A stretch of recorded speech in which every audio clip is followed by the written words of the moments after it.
네, 안녕하세요. 미주미 연구원 김준영입니다. 오늘 장 시작 전까지 살펴볼 미국 증시 이슈를 시작하도록 하겠습니다. 먼저 이제 첫 번째 소식으로는 지난 금요일에 이제 고용 지표가 굉장히 좋게 나오면서 금리 인하 기대감이 감소했는데 이와 관련해서 이제 아이비들과 시카고 연은 총재 의견까지 살펴보도록 하겠습니다. 이제 먼저 이 고용 지표 내용을 짧게 살펴보면 이제 확실히 시간당 임금 같은 경우는 좀 예상치에 부합했지만 이제 논판 페이롤, 이제 비농업 같은 경우는 시장 예상치가 16만 4천이었는데 그것이 25만 6천까지 좀 상승하며 시장 예상치를 큰 폭으로 상회했고, 또 실업률 역시도 시장 예상치는 4.2%였는데 이렇게 4.1%로 시장의 예상보다 좀 안 좋은, 그러니까 낮은 것이 사실은 더 강한 고용 지표란 얘기겠죠. 더 강한 고용을 보이면서 시장은 좀 굉장히 금리 인하 기대감이 크게 감소했습니다.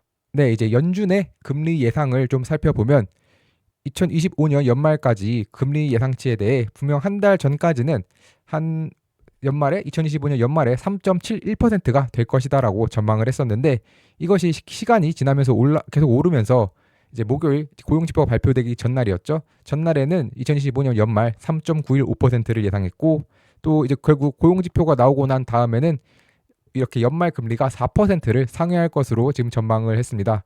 이렇게 계속해서 연말 금리 전망이 좀 상향되고 있는 가운데 이 아이비들의 의견을 살펴보면 뱅크 오브 아메리카 같은 경우는 이제 금리 인하 사이클은 끝났다라고 전했습니다.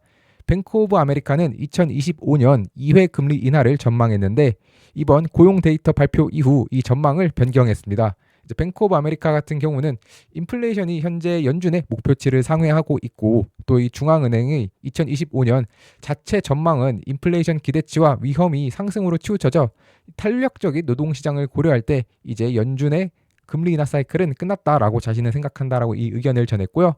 또한 다음 달에 만약에 결국에 일부 이제 고용과 관련된 수정이 있을 텐데 그것이 연준의 결정에 큰 영향을 미칠 것으로 예상하지 않는다.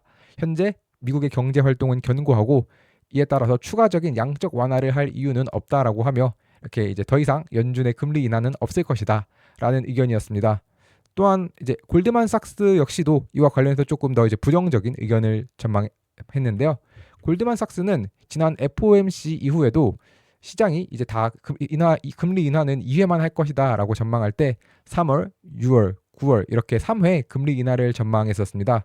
그러나 이번 고용 보고서 이후 3월의 금리 인하를 6월로, 그리고 9월의 금리 인하도 12월로 이렇게 미루면서 총 연간 6월과 12월 딱 두 번만 금리 인하를 할 것이다. 즉 3회에서 2회로 금리 인하를 이렇게 축소하는 의견을 보였습니다. 마지막으로 이제 그러면 이 시카고 연은 총재 이 굴스비도 이 고용지표와 관련해서 발언을 하였는데 이를 조금 더 살펴보겠습니다. 먼저 이 굴스비 시카고 연은 총재는 이 페드 인원들 중에서도 굉장히 좀 비둘기파적인 인물인데요. 그것을 좀 감안하고 봐주시면 좋겠습니다. 이 오스틴 굴스비 시카고 연은 총재는 이번 고용 지표가 좀 예상치를 대폭 상회했음에도 불구하고 노동시장이 인플레이션의 원인이 아니고 또 고용시장은 현재 완전 상태에 있어서 좀 안정되어 있으면서 자신은 과열의 신호까지는 보이지 않는다라고 전했습니다. 현재 장기물 금리 상승 중에서 인플레의 비중은 한 3분의 1 정도이고 나머지 장기물 상승의 원인은 경제 성장률에 대한 기대감이 더 큰 영향을 미친 것으로 자신은 판단을 했고, 올해 금리 인하를 이렇게 원하냐라는 사회자의 질문이 있었는데 이 부분에 대해서도 이것은 연준이 원하느냐가 아닌 이 경제 상황이 허용하느냐 혹은 이것을 정당화하느냐의 문제다. 상황이 안정적이고 물가 상승률이 좀 오르지 않고 또 완전 고용 상태에서 물가 수치가 2% 내외로 계속해서 나온다면 금리가 중립이라고 생각하는 수준까지 내려갈 것이고, 지금부터 12에서 18개월 후에는 현재보다 상당히 낮아질 것이다라고 하며 상대적으로 좀 이제 이런 좀 어떻게 보면 시장을 안정화시킬 수 있는 이런 발언을 하였는데요. 굴스비는 앞서 말씀드린 것처럼 조금 더 비둘기파적인 것이라는 것까지 좀 감안해 주시고 보여주시면 좋을 것 같습니다. 이번 주에 살펴볼 주요 이슈들을 말씀드리겠습니다. 지난주에 고용 지표가 워낙 좋게 나오면서 좀 시장에 악영향을 줬기 때문에 이번 주에는 조금 물가 지표가 좋게 나올 조금 더 이제 물가가 안정화되게 나올 필요가 있을 텐데요. 먼저 화요일에는 PPI 발표가 있고 수요일에는 CPI 그리고 목요일에는 소매 판매 발표가 있습니다. 또 이번 주는 이제 드디어 이제 실적 시즌이 시작이 되었는데 이 실적 시즌의 시작은 이 금융 섹터가 시작을 합니다. 이제 시티, 웰스파고, 블랙락, 그리고 골드만삭스, 뱅크 오브 아메리카, 모건 스탠리까지 주요 금융기업들이 모두 이번 주에 실적 발표가 있고 또 TSMC의 실적 발표도 이제 이번 주 목요일에 있는데요. 물론 이제 TSMC 같은 경우는 이제 지난주에 월별 실적 발표를 하면서 이제 기본적인 실적은 모두 드러났지만 그 외에 이제 AI와 관련된 혹은 추후 이제 이런 가이던스가 또 역시나 중요하기 때문에 이 부분까지 관심을 가져주시면 좋을 것 같고요.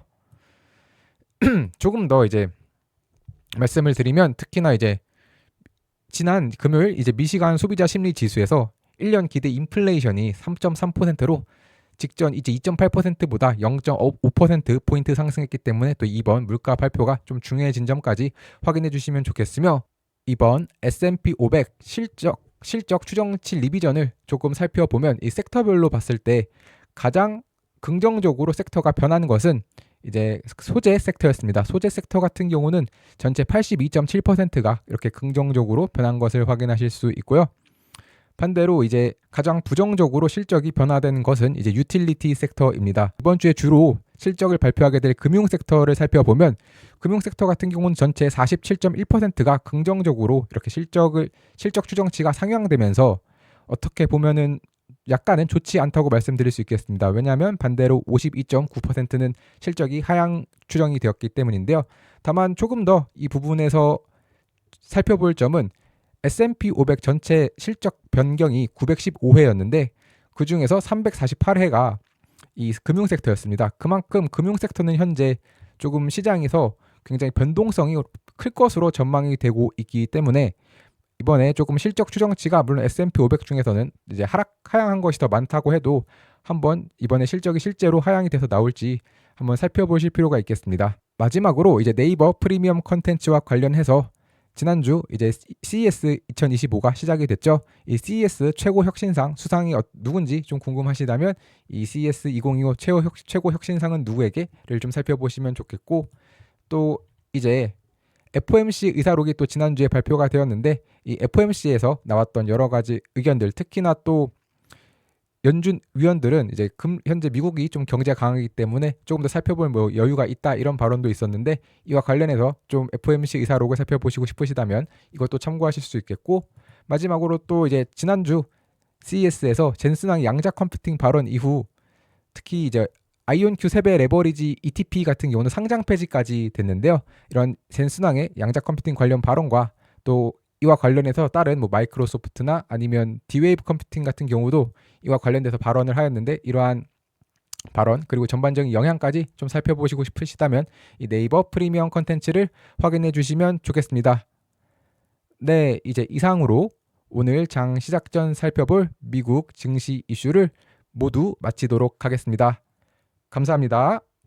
네, 현재 미주미의 네이버 프리미엄 컨텐츠는 오늘 제가 말씀드린 세 가지 소식 이외에도 특징주나 다양한 뉴스들이 포함된 미주미 마감시황 그리고 시장을 이기는 포트폴리오의 미주미 주도주 테크니컬 분석이 포함되어 있는 미주미 매운맛 골든크로스 종목 등 다양한 컨텐츠들을 함께 하시고 싶으신 분들은 네이버 프리미엄 컨텐츠에서 미국 주식에 미치다를 검색해 주시면 프리미엄 컨텐츠를 구독하실 수 있습니다. 네, 구독 방법은 네이버 검색창에 네이버 프리미엄 컨텐츠 미국 주식에 미치다를 검색하시면 이렇게 네이버 프리미엄 컨텐츠가 나오는데요. 이걸 다시 한번 클릭하시면 이런 화면과 함께 오른쪽 상단에 구독하기 버튼이 있으니 이 버튼을 통해서 하실 수 있습니다. 또한 제 영상을 보시고 구독을 하시는 분들은 영상 하단의 상세 보기를 보시면 네이버 프리미엄 컨텐츠 구독하러 가기가 있는데 이 버튼을 누르시면 화면 오른쪽 상단에서 이제 구독하기 버튼을 눌러주시면 네이버 프리미엄 컨텐츠 구독이 가능합니다.